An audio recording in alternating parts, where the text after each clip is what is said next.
Hello guys, welcome to the channel. In this video, I'm going to share important current affairs of 28 September. For PDF of this video, आप हमारे Telegram group next exam IQ को join कर सकते हो। Simply आप Telegram पे जाके हमारे चैनल का नाम सर्च करके हमारे टेलीग्राम ग्रुप के साथ जुड़ सकते हो। डेली करंट अफेयर वीडियोज़ के PDF आपको हमारे टेलीग्राम ग्रुप पर मिल जाते हैं।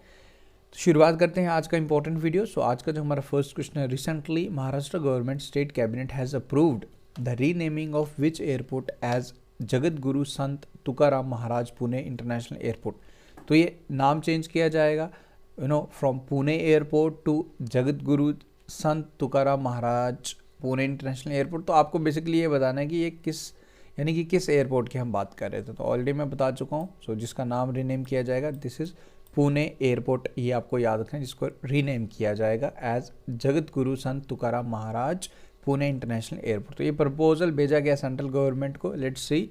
सो जब ये अप्रूव हो जाता है फाइनली ऑफिशियली अनाउंस क्या कर दिया जाएगा। सो पुणे एयरपोर्ट का नाम चेंज किया जाएगा महाराष्ट्र में, ये आपको याद रखना फ्रॉम दिस क्वेश्चन। आगे बढ़ते हैं। इन विच स्टेट और union territory parliament hosted the 10th Commonwealth parliamentary association Indian reason conference. तो ये कहाँ पे हुई है ये आपको बताना है। सो इसको होस्ट किया गया in the our capital New Delhi, जिसमें जो हमारे लोकसभा के स्पीकर हैं लाइक ओम बिरला, उनके द्वारा इसको चेयर भी किया गया। This has been chaired by the Lok Sabha speaker Om Birla. Okay, तो इसकी ये कॉन्फ्रेंस हुई कब से कब थी? ये 23 और 24 यानी 23 और 24 सितंबर को हुई थी। एंड इसका जो थीम रखा गया था न्यू दिल्ली में हुई थी। एंड इसका जो थीम रखा गया था role of legislative bodies in the attainment of sustainable and inclusive development. तो सिंपल सा आपको याद रखना है, दिल्ली में हुई है ये। आप कॉमन से इतनी चीज़ें आप याद रख सकते हो। Recently which country has that hosted the country, unique की कंट्री आपको बताना है, the climate conference 2024 and has decided to launch a new fund to finance climate action in the developing countries. So this has been hosted and decided to launch a new climate fund action that is done by Azerbaijan. Very important question है, Azerbaijan का याद आपको रखना है। Additionally very important question जो आपका COP29 होगा, जिसे हम basically United nation climate conference, जिसको हम इन शॉर्ट COP बोलते हैं, ये बाकू अज़रबैजान में होने वाला है। वेरी इंपॉर्टेंट क्वेश्चन, ये मार्क कर लीजिए। ये क्वेश्चन एग्जाम में हर बारी क्वेश्चन तो आपको करंट अफेयर सेक्शन से पूछता है कि COP कहाँ हुआ है। ओके, तो इस बारी का जो COP29 होगा वो होगा अज़रबैजान। ये होगा नवंबर मंथ में 11 से 22 November in between. Okay, Baku Azerbaijan, ये आप याद रखें, इंपॉर्टेंट है। ये क्लाइमेट एक्शन फंड भी अज़रबैजान ही इसने ही अनाउंस किया, यही लॉन्च करेगा अज़रबैजान। आगे बढ़ते। Which state recorded the highest number of atrocities cases on Dalit. So काफ़ी क्रूल एट्रोसिटीज़ मीन्स काफ़ी harsh and cruel treatment on Dalits, इस तरीके के केसेस जो देखे गए हैं सबसे ज़्यादा। सो ये सबसे ज़्यादा रिपोर्ट किए गए, नंबर ऑफ हाईएस्ट केसेस ये किए गए यूपी में। तो ये आप याद रखें, यूपी में सबसे ज़्यादा केसेस देखने को मिले atrocities on Dalit tribal peoples basically. Okay, ये पूरा रिपोर्ट मैंने मेंशन किया। नंबर 1 पे यूपी, देन उसके बाद राजस्थान, MP, ये पूरा रिकॉर्ड है। But generally you have to remember कि नंबर सबसे ज़्यादा केसेस ऑन यूपी, ये आपको याद रखना है। ओके, आगे बढ़ते हैं।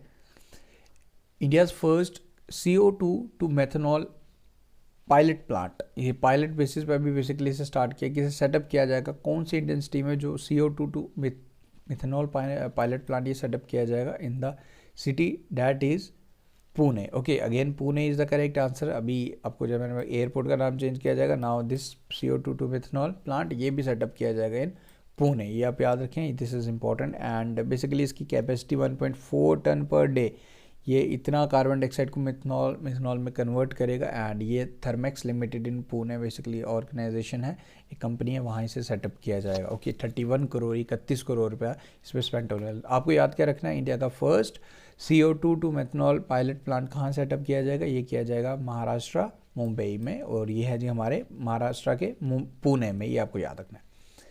Who will attend the 19th India-Australia Joint Ministerial Commission meeting which will be hosted by Australia? तो होस्ट करेगी ऑस्ट्रेलिया, हमारे इंडिया की तरफ से कौन इसमें अटेंड करेगा? तो ये करेंगे पीयूष गोयल। पीयूष गोयल ये union minister of commerce and industry है। This he will represent India. And ये मिनिस्ट्रियल मीटिंग होगी कहाँ? ऑस्ट्रेलिया में होगी, ये आपको याद रखना है। इंडिया की तरफ से कौन जाएगा, रिप्रेजेंट करेगा? पीयूष गोयल, ये आपको याद रखना है। Who will be the new managing director of and CEO of Federal Bank, किसे बनाया गया new managing director and CEO of Federal Bank? तो ये बने हैं जी अभी recently KVS Manian. Option number C is the correct answer for this question about the Federal Bank. इसके हेडक्वार्टर्स आपको केरल, एलुवा केरल में मिलेंगे। एस्टैब्लिशमेंट 1931 में हुई थी। ये सिंबल्स आपको याद रखना, जिन्हें मैनेजिंग डायरेक्टर एंड CEO बनाया गया फेडरल बैंक का। Recently, the rising star Pratiksha Rai selected for the prestigious Eklavya पुरस्कार 2024। एकलव्य पुरस्कार 2024 के लिए इन्हें चुना गया। आपको बताना कि किस गेम से ये बिलोंग करते हैं। She belongs to swimming, swimmer हैं जी, याद रखें। ओके, बाकी डिटेल्स मैंने पूरी ली। इसमें इन्होंने इसी साल इन्होंने 4 गोल्ड जीते हैं, जिसमें इन टोटल 4 गोल्ड जीते हैं, 1 सिल्वर जीता, 1 ब्रोंज जीता था यूनिवर्सिटी गेम्स, खेलो यूनिवर्सिटी गेम्स, जो हरियाणा में हुई थी। ओके, ये आपको याद रखना है, गुवाहाटी में हुई थी basically, is in Assam. The 16th Asian organisation of supreme audit institutions assembly is inaugurated by home. So basically this has been inaugurated by our president Droupadi Murmu. Basically what is this, basically ये organise किया गया, इसे organise किया controller and auditor general of India. And ये basically supreme audit institutions different countries के Asian organisations के auditor generals की एक ऑर्गेनाइजेशन है। तो इसको अभी रिसेंटली इनॉग्रेट किया by our president Droupadi Murmu. ये 24 से 27 सितंबर तक चली है।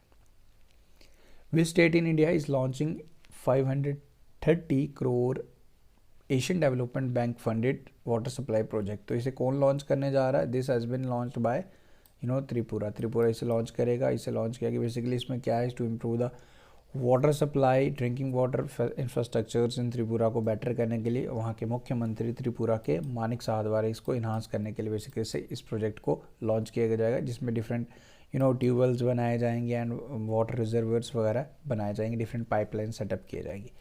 तो ये हो गए जी आज के करंट अफेयर्स। नाउ एक क्वेश्चन है जो आपको मुझे कमेंट करके बताना है। This is a question for you, जो हर डेली में आपसे पूछते हैं, इसका आंसर आप मुझे कमेंट करके बताएंगे। Who was recently elected as the president of Sri Lanka. तो रिसेंटली प्रेसिडेंट ऑफ श्रीलंका कौन बने हैं, किन्हें चुना गया है, ये आप मुझे कमेंट करके बताएंगे। सो ये रही जी आज के करंट अफेयर। उम्मीद करता हूँ सारी चीज़ें क्लियर हैं। देखो आप लोग सपोर्ट प्लीज़ बनाए रखें। अगर आपको वीडियोस पसंद आते हैं तो make sure to hit the like button. आपके लाइक से काफ़ी ज़्यादा मुझे एक आइडिया लग जाता है कि आप लोगों को वीडियोस पसंद आ रहे हैं। तो अपने इनके आंसर्स भी आप ज़रूर करा करें। अभी इंशली मैं देख रहा हूँ कि काफ़ी कम सपोर्ट है, मेरे लिए काफ़ी बड़ा चैलेंज है, still working and still not getting response. तो काफ़ी बड़ा चैलेंज चीज़ रहती है, but still I will expect कि आप लोग लाइक ज़रूर करेंगे। चैनल को प्लीज़ से शेयर करें अपने फ्रेंड्स के साथ। आने वाले एग्जाम्स में आपको काफ़ी हेल्प मिलेगी हमारे यूट्यूब चैनल से। Thank you guys, take care, मिलते हैं फिर कल न्यू वीडियो के साथ।